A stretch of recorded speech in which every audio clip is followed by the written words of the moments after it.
محبوب سبحانی، خطب ربانی، غوث سمدانی، شیخ عبد القادر جیلانی رحمت اللہ علیہ، جاؤ بغداد میں لنگر کھانا چلتا تھا، خواجہ نظام الدین اولیاء رحمت اللہ علیہ ان کا لنگر کھانا چلتا ہے، خواجہ معین چشتی اجمیری رحمت اللہ علیہ ان کا لنگر کھانا چلتا ہے، خواجہ بند نواز گیسو دراد رحمت اللہ علیہ۔ آج بھی گلبرگہ میں جاؤ، بڑے بڑے دیگ رکھے ہوئے ہیں، یہ اللہ والوں کا دربار ہے، جو اللہ والے آنے والوں کو کھلاتے ہیں۔ اللہ کا ولی سخی ہوتا ہے۔ سنو، محمد مصطفیٰ سخی تھے، سخیوں میں آگے کا الفاظ کون سا ہے؟ وہ سخی تھے، ابو بکر سخی تھے، عمر سخی تھے، عثمان سخی تھے، سیدنا بلال سخی تھے، اسامہ، سہیب سب سخی تھے، 1.25 صحابہ سخی تھے، 1.25 صحابیات سخی تھے، ان کے بچے امام حسن حسین سخی تھے۔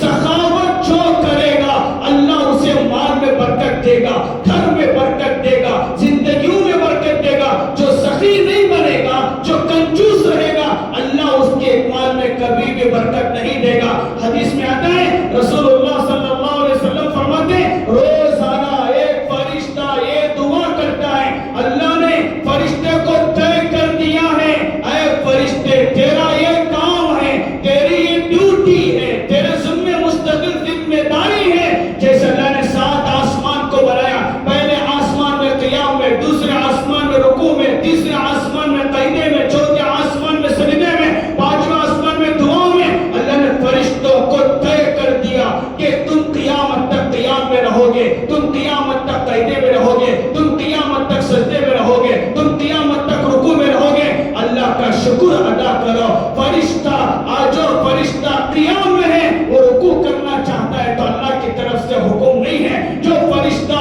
قیام میں ہے وہ رکوع کرنا نہیں کر سکتا، جو رکوع میں ہے وہ سجدہ نہیں کر سکتا۔ میرے اور آپ کے آقا سرکار مدینہ، تاجدار مدینہ، احمد مجتبی محمد مصطفیٰ حضرت محمد الرسول اللہ صلی اللہ علیہ وسلم کے صدقے طفیل میں، حضور کے طفیل میں اللہ نے ہم کو پوری نماز دی، قیام بھی دیا، رکوع بھی دیا، قیدہ بھی دیا، سجدہ بھی دیا، اور اللہ پاک نے سب دیا محمد مصطفیٰ کے طفیل میں ہے۔ محمد مصطفیٰ کے طفیل میں اللہ نے پوری نماز دی ہم کو، لیکن آج مسلمان وہ نماز پڑھنے بھی تیار نہیں، اللہ کے سامنے جھکنے تیار نہیں، اللہ کے سامنے آ کر راز و نیاز کرنے تیار نہیں۔ کونسلر کے پاس جا کر جھکے گا، MLA کے پاس جا کر جھکے گا، منسٹر کے پاس جا کر جھکے گا، مالداروں کے پاس جا کر جھکے گا، پولیس کے سامنے جا کر جھکے گا، وکیل کے سامنے جا کر عاجزی کرے گا۔